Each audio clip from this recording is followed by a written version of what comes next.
Treason and Plot. The sun sparkled on the massive stone walls surrounding the outer bailey of the great fort. On the close mown grass of the green, 6 ravens strutted. Sarah looked in awe at the immense white tower that dominated the scene. It says here the Tower of London was built by William the Conqueror. Really? Yes, he started in 1076. Never mind all that. I want to see some dungeons. I'm not sure there are any. Why don't we go and see the Crown Jewels? There's a queue about a mile long for the Crown Jewels. I vote we explore a bit first. How about trying this door here? Jamie, I don't think we're meant to go in there. Looks like it might lead down to the dungeons. Jamie? What did I tell you? I knew there must be dungeons. Are you sure it's okay? Yes, come on. Oh, all right. I'm coming. I just hope there's nothing too gruesome down there.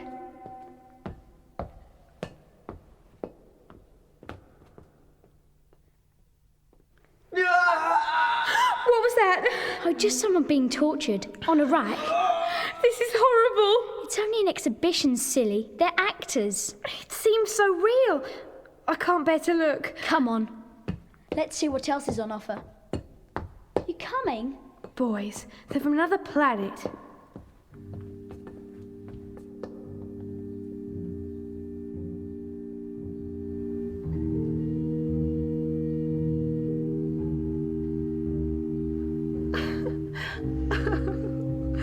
Look, a girl in Tudor costume. She looks very real. Of course I'm real. Who are you? Just visitors enjoying the show. Enjoying the show? Are you monsters? This is a terrible place. My father is imprisoned here and is due to be executed in 2 days. Jamie, I don't think she's acting. Maybe she's just very good at it. You were saying about your father? I was just visiting him in his cell. The Queen has allowed me to do that. She's known me since I was a babe in arms. What's he done to get locked up? Nothing. He's done nothing. He's been falsely accused of being involved in a treacherous plot against the Queen's life. Who is your father? Sir Rolf Ridley. Until yesterday, he was a trusted advisor to the Queen and a member of her Privy Council. I'm Lucy Ridley, maid of honour to the Queen. I'm Jamie. And I'm Sarah. Why did they put your father in a tower? A few days ago, the whole court moved to the Queen's summer residence, Greenwich Palace. When we arrived there, my father found a letter waiting for him. A letter that implicated him in a plot to assassinate the Queen. Just a minute. Which Queen are we talking about? Which Queen? Where have you been for the past 12 years? He's just a country bumpkin. They don't really know what's happening in London where he comes from. Queen Elizabeth has been on the throne ever since 1558, when bloody Queen Mary died. I'd have thought everyone would know that, even a country bumpkin. Anyway, this letter that your father got, how did the Queen come to find out what was in it? When my father read the letter, he was so horrified that he cried out. 2 yeomen of the guard who were nearby heard him and seized the letter. When they read it, they arrested him immediately. Just happened to be there, did they? These guards. Sounds like a set-up to me. I must get back to Greenwich Palace. Would you like to come with me? We'd love to. How do we get there? By barge, of course. Down the river. Is it far? No, it shouldn't take long with a fair wind. Follow me.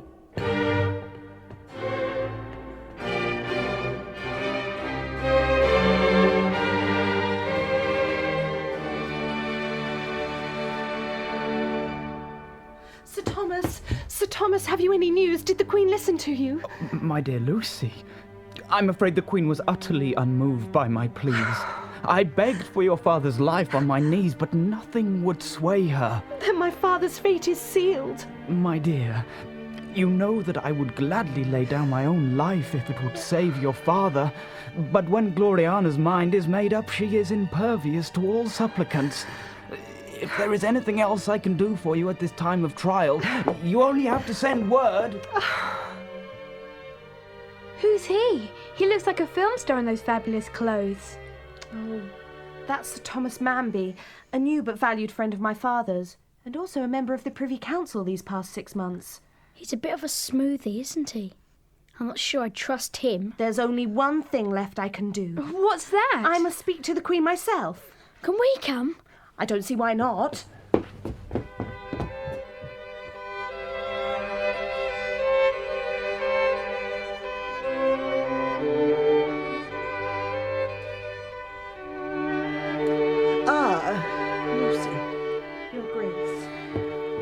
I suppose you have come to plead for your father's life. Well, child, you are wasting your time. Sir Rolf has been proved a traitor and must die for it. Your Grace, you have known my father since before I was born. You must surely know he would never plot against you. He is your most loyal subject. My most loyal subject, allow me to read you the letter my men found upon him. Sir Rolf, time is ripe. Deliver Elizabeth her death blow, as you have agreed, and our rightful queen, Mary Stuart, will be crowned. I think that is clear enough evidence of guilt. It's a forgery. My father would never plot against you, madam, never. Guards! Mistress Ridley is to be escorted to her room and kept there under guard. And her companions there by the door, whoever they are, can be held with her.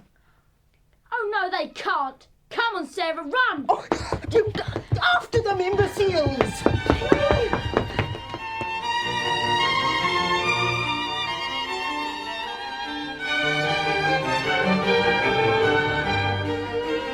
We can hide here.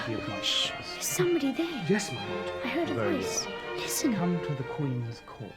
What will the signal be, my lord? When you hear me speak the word Essex, then you are to drive your blade deep. Gloriana's life and reign must end. And my reward, my lord? When the Queen of Scots is crowned Queen of England, you will receive the estates of a gentleman and the gold to go with it. Thank you, my lord. Can you see anything? Have a look through these curtains. It's Sir Thomas Manby. Told you he was dodgy. We have to tell the Queen. You must be joking. She just gave orders for us to be locked up. That's true. And even if we did tell her, she wouldn't believe us. Even so, I think we'll have to try. There's more at stake here than the Queen's life, as if that wasn't enough. Well, okay.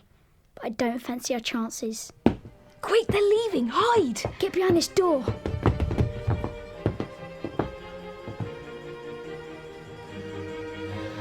Phew. That was close. Hey, look where we are.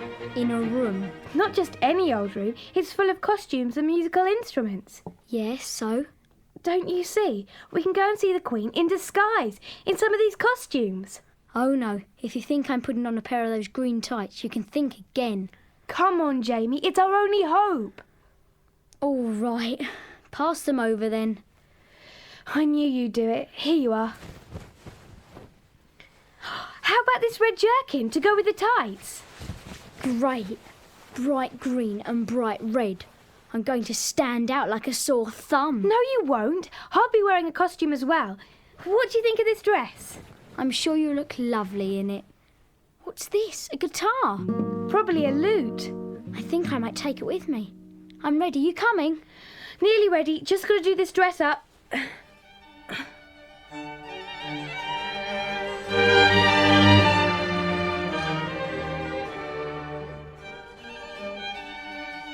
Ah, musicians. A song or two on this fine day. Come, perform for us. Oh, no. She means us.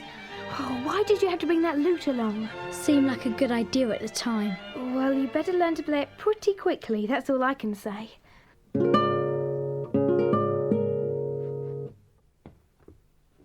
I will play you a piece I have composed myself, Your Grace. Have you? Excellent. It is very modern. Only the most intelligent people can understand it. Nice one, Jamie. You strum and I'll sing. This should be really something. 1, 2, 3. Ooh, ooh, yeah, yeah, yeah, la la la ba ba da da. Ooh, ooh, ooh, yeah, yeah, yeah.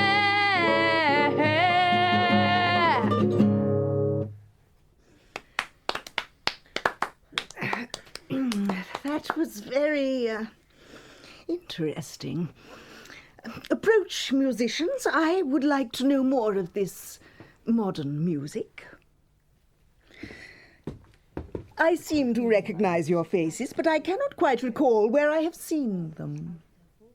Ah, now I do remember. You were dressed very differently when you came to my chamber with the traitor's daughter. Please, Your Grace, we've come to warn you. Your life is in danger. Nonsense, child. My would-be assassin is safe in the tower. No, Not Sir Rolf. Someone else. Someone here in the palace who has orders to kill you. I am listening. We heard two people plotting. One of them was giving the other orders to assassinate you here this morning. The one giving the orders was Sir Thomas Manby. Sir Thomas, impossible. Why is it any more impossible that Sir Thomas should plot against me than Sir Rolf? Oh, no one is to be trusted. No one. What else did you hear? Not a lot. We don't know who the other man was. He could be anybody here. All we do know is that when Sir Thomas says the word Essex, the other man is supposed to kill you. Is he indeed? Your Grace. Well, sir, what have you got to say for yourself? Well, the sun is in his heaven and all's right with the world. And you, Gloriana, brighten the day with your very presence. Smarmy creep. Such flattery is unwarranted, Sir Thomas. Flattery, madam? Nay, I may flatter the Duchess who invites me to her table, but I can never flatter Gloriana, the most gracious and beautiful lady in all England. Well, flattery or not, it serves to pass the time. Pray continue, sir. In all my travels through this fair land of ours, I have never seen a lady whose beauty even approached that of Gloriana. There is no lady in Yorkshire to match her. There is no lady in Norfolk. And certainly there is no lady in Essex. Seize that man! Arrest Sir Thomas Manby for treason! Your Majesty, come on. Wait! Bring Sir Thomas before me. What have you to say for yourself? Nothing, madam. It may be that what I have done is considered treason in your eyes. It may be that I sought to incriminate Sir Rolf to divert suspicion from myself. But you, madam, are not the rightful Queen of England. Go on. We are listening. The rightful queen is Mary Stuart, presently imprisoned by yourself at Fotheringay Castle.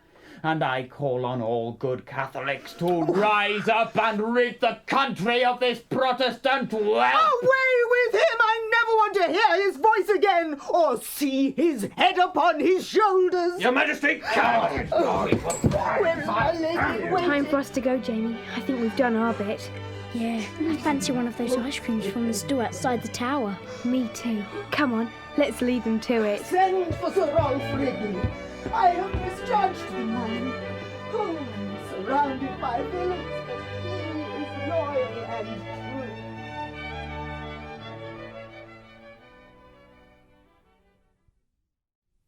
The music in Treason and Plot is taken from pieces by Albinoni, Pachelbel, and Corelli. At the beginning of Albinoni's Adagio for strings and organ, the double basses and cellos play a pizzicato accompaniment while the organ holds down a low chord.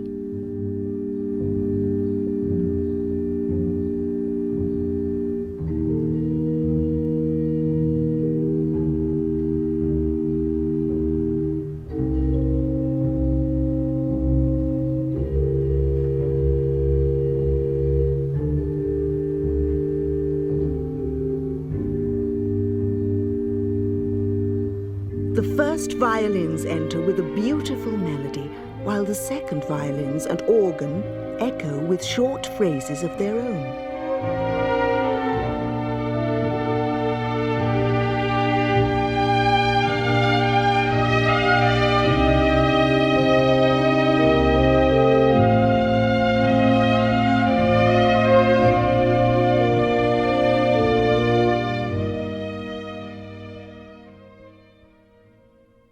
The violins and violas play a powerful new melody.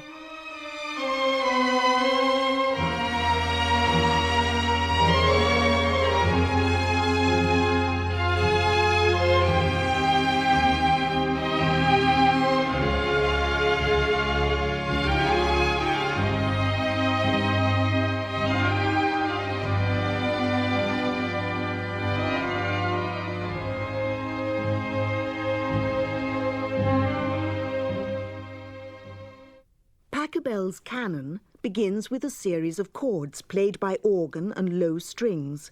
This is repeated throughout the music.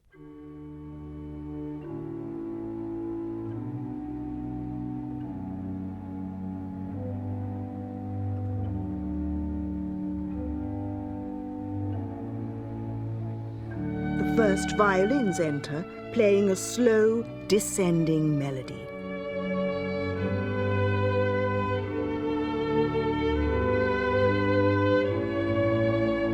The first violins play new music, and the second violins begin the tune.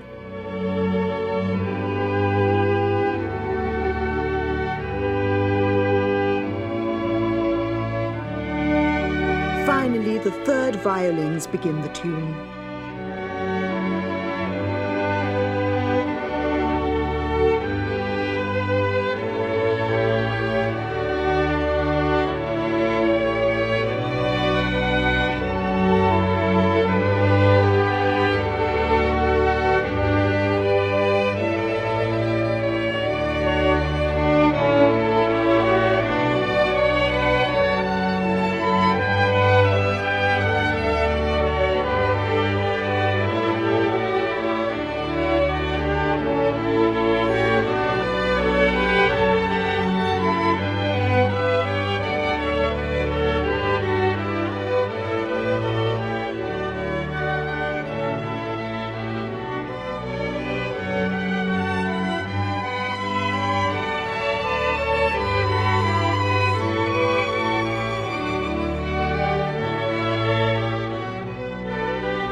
Becomes increasingly busy as the instruments introduce runs and intricate figurations.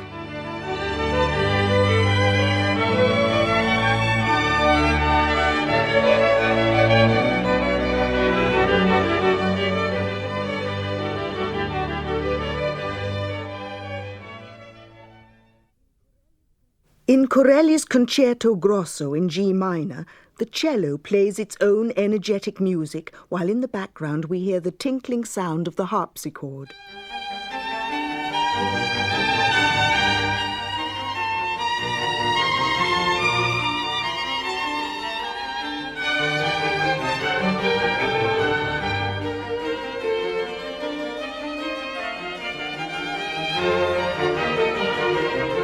In the animated middle section, the music almost runs away.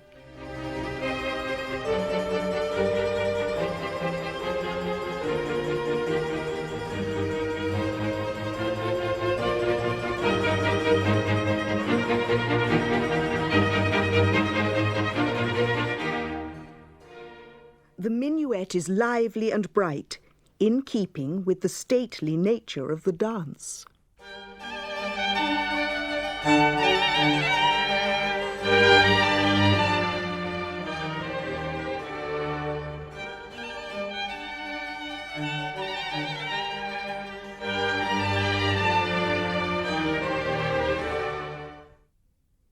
The gentle, rocking pastorale offers an alternative, more tranquil end to the work.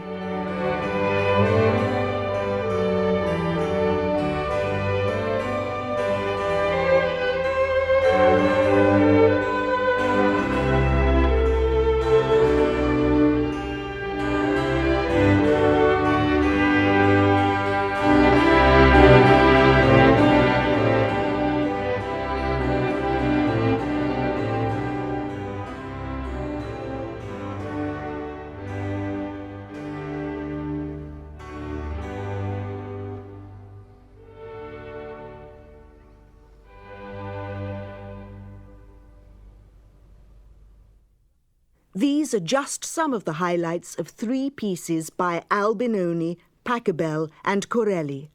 You're bound to discover more every time you listen.